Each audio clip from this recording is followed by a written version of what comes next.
Hello YouTube, hello MGTOW, hello Red Pill, this is Red Pill in the Wind. This is a special edition Communithais is done for.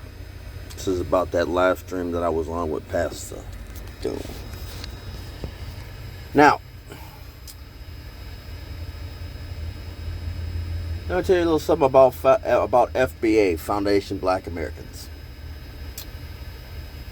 The reason I made the Communithais is done for videos is to point out the things that are doing us in if we do not do something about them. This has absolutely nothing to do with other immigration or anything. Well, very little, but this one does. Now,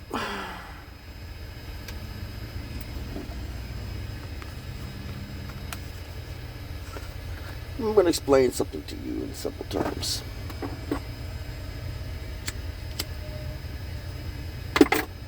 The experts say that the FBA, Foundation Black Americans, won't last another 50 to 60 years. I concur. I would say 15 to 30. 15 to 30 years.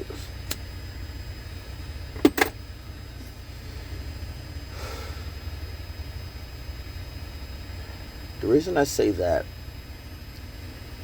let's look at it this way. The stability rate for a minority culture is 25 to 35% of the population. Black Americans, foundational Black Americans, are at 13 and dropping. 13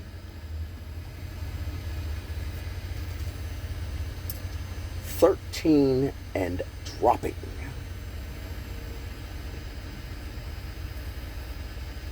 Now,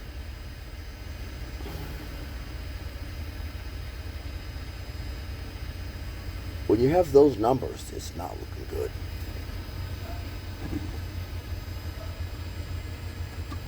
I don't just blame women, I blame men. But we're gonna start with women. Actually, no, we're gonna do something different. We're gonna start with what a lot of black males do.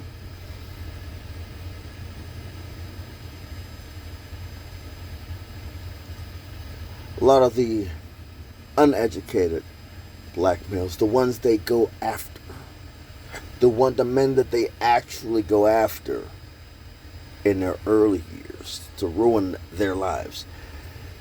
See, these the ne'er-do-wells, the ignorant people, ignorant Black Americans, the ne'er-do-wells, the pookies, the ray-rays, the criminals, the plugs, the druggies, drug addicts, yada yada yada. They are able to have access to these women and completely ruin these women. What they do is they basically lay up. They basically tell them what they want to hear. They tell them what they want to hear. Oh, baby, it's fine. Like, hey, little mama, what you doing tonight? What you doing tonight, little mama? And a lot of these women fall for it.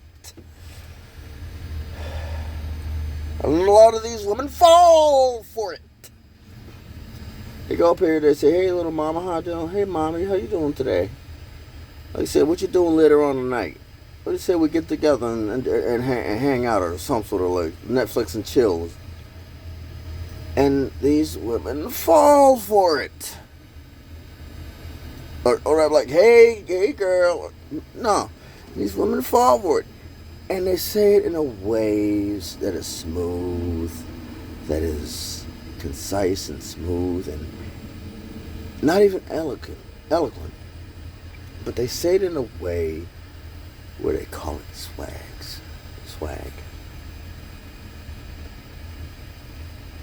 And they go up here, knock these chicks up, and are able to go out to the streets to do their dirt with multiple chicks. And whenever you hear a black woman say that black men ain't this,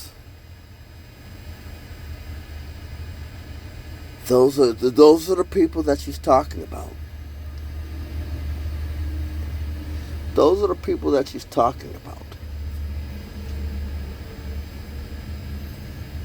And now that I've explained what the men do, how the men do it, they're going to go to the women now. You ladies, well, back on the men for a second here. On top of that, with that, and seeing the amount of illegitimate children that are being born in the hood by these men, causes, which now we can transfer over to the women, the decent black women, to divest and swirl and take their observations and tell other cultures that black men ain't this.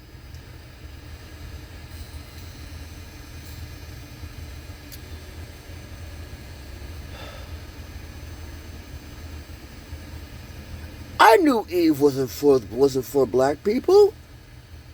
Look at her hair. She has been walking around with blonde hair, red hair, any other hair but her natural hair. Color.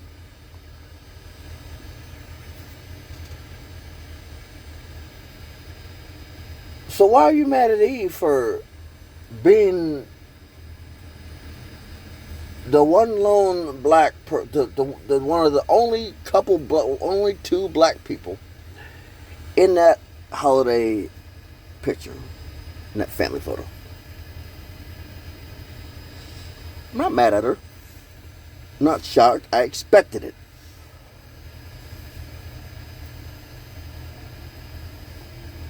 Eve was a set stripper in the beginning.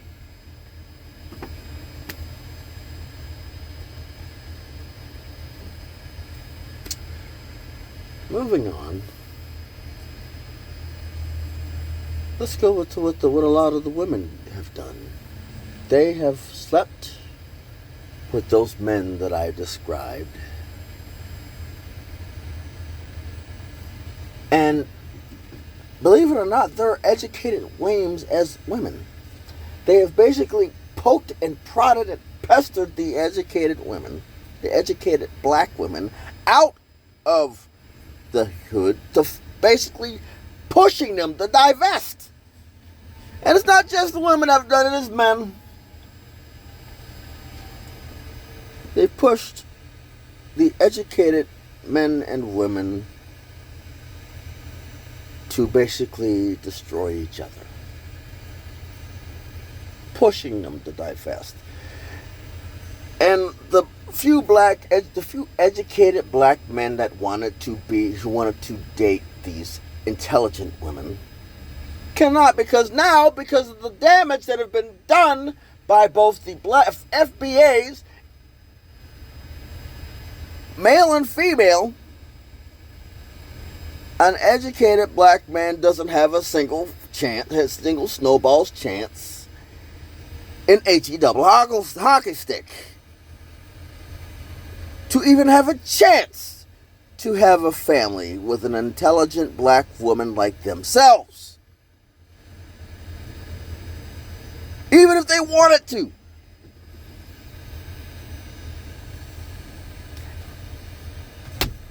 LBJ said something a long time ago, and I'm not going to quote the exact words. He said he had something to keep black people voting Democrat for the next 250 years.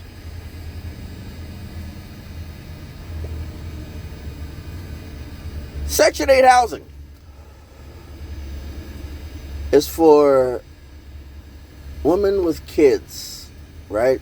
Women with children.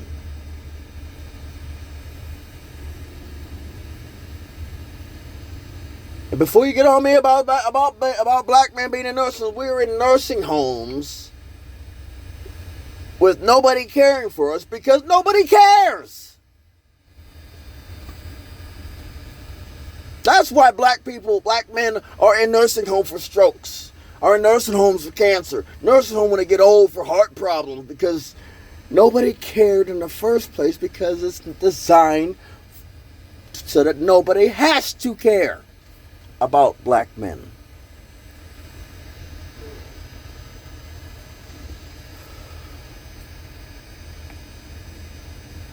It's designed that way. It's designed that if I were to get sick, terminally ill, that I end up in a nursing home. It is designed that if I get ill to where I can't work anymore, I have to go to a nursing home. It's designed that way. It's par for the course that I have to basically sell my house to pay for this nursing home on my final years. If I were to get a stroke, if I were to get a heart attack, or anything. It is designed that way. And all of these women talk crap, because he was a player. No! It's not just because somebody was a player. It's because they didn't have family to look after them, because either A, they did it to themselves, or B, they couldn't start a family. Because they were denied access to starting a family, and when they did start a family, they got ran through the courts of the child support and the divorce court systems.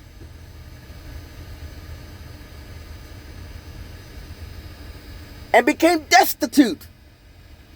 So now that their kids don't care about them, they don't have a wife because their wife divorced them because she didn't care. What is there? So basically,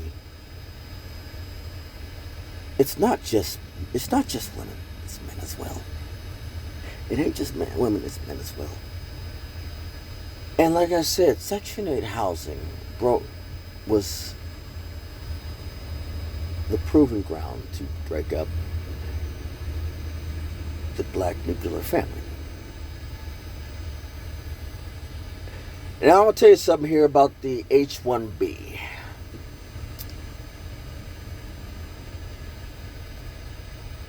By bringing in more people of the H-1B,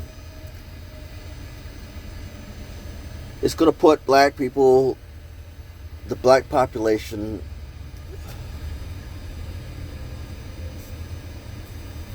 to the endangered line. If not cause the extension of FBA.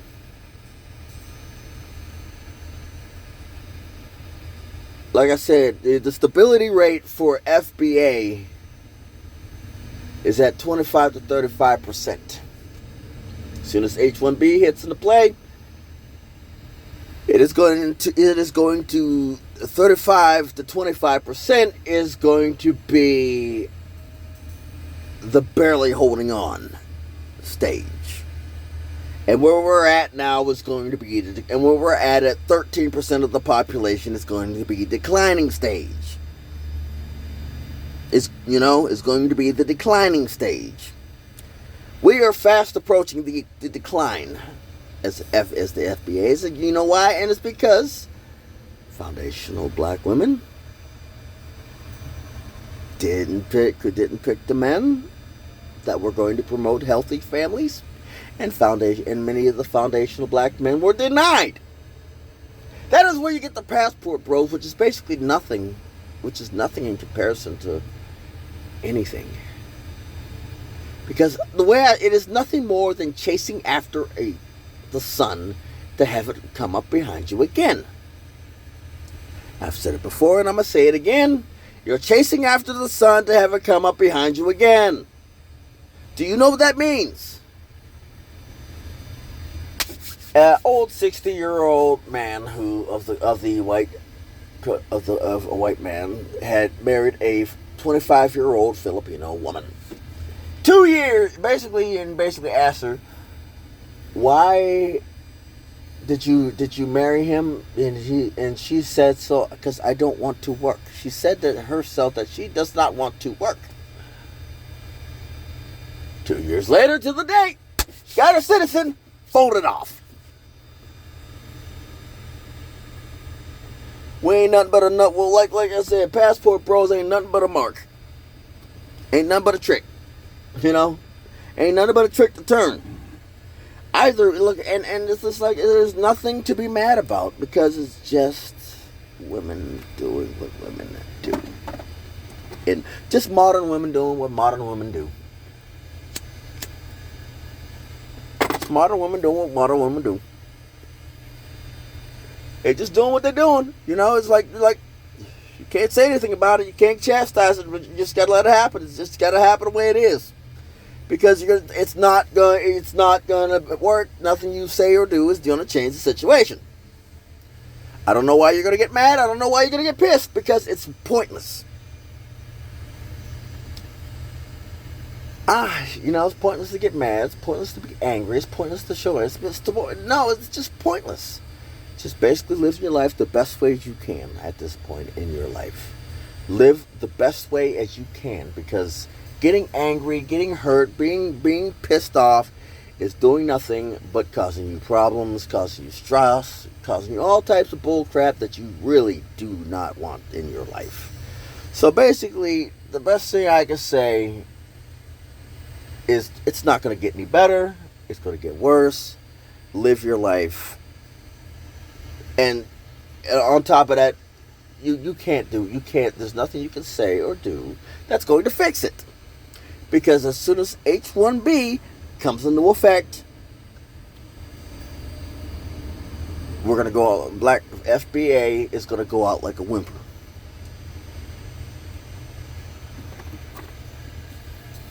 And any that are left, let me pull you out your delusion right now. As soon as there are enough people are there to change a system. Look at Dearborn, Michigan. Look at Michigan. Look at Dearborn, Michigan, and Detroit, Michigan. Dearborn, Michigan has become the number one. Has become the populace for Muslims, for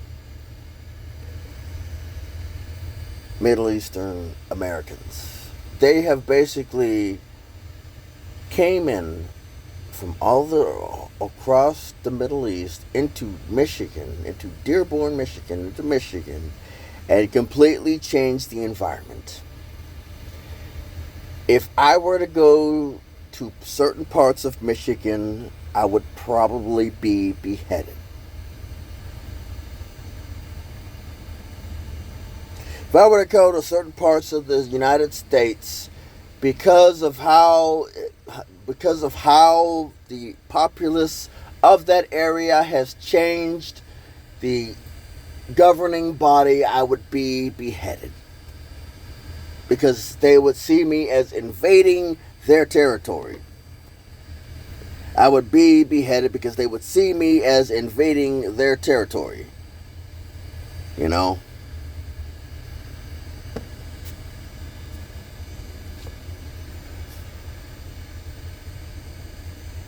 That's how they would see it.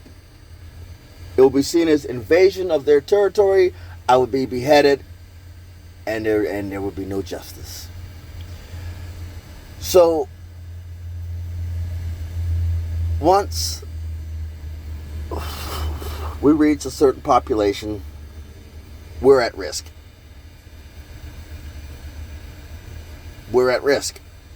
Once we reach a certain percentage, down to below a certain percentage, we're going to be at risk. We're going to be at risk. And once we are at risk, it is already too late. And once we are gone, the rest of the world might understand. Because they will have then taken out the last FBA, Foundational Black American. And What am I doing about it? I'm just sitting back watching. I'm just sitting back watching.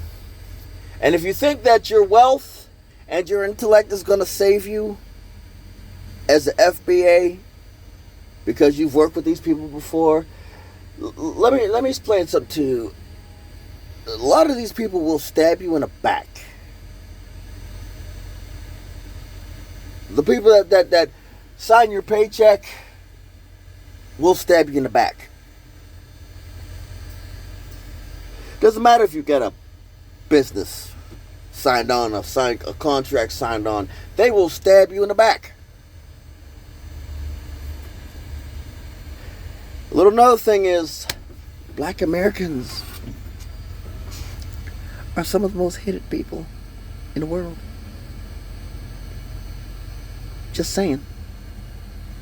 If you want to say, oh, these people are good, they've taken care of me, they looked after me, yada. That's it. Do you know why? Do you know why Northerner? You know why people who live above the Mason-Dixon line? Why the politicians that live above the Mason-Dixon line get in time after time after time after time, and the politicians below the Mason-Dixon line get in time after time after time after time for two different reasons. Above the Mason-Dixon line, they know how to hide it. They know how to hide prejudice, hide their prejudice. Below the Mason-Dixon line, the people out down there are afraid.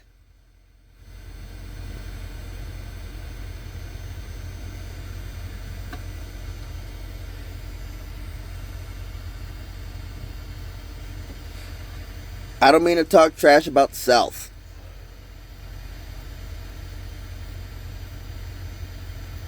But until either, well, let me rephrase that for the people that's still around. They're either afraid or the politicians know how to talk. Basically, a politician knows how to talk to the masses. And 13% of the population and dropping, it's going to change the whole landscape. We ain't got long. 25, maybe 30 years. Despite what the experts say. Red pill in the wind signing off.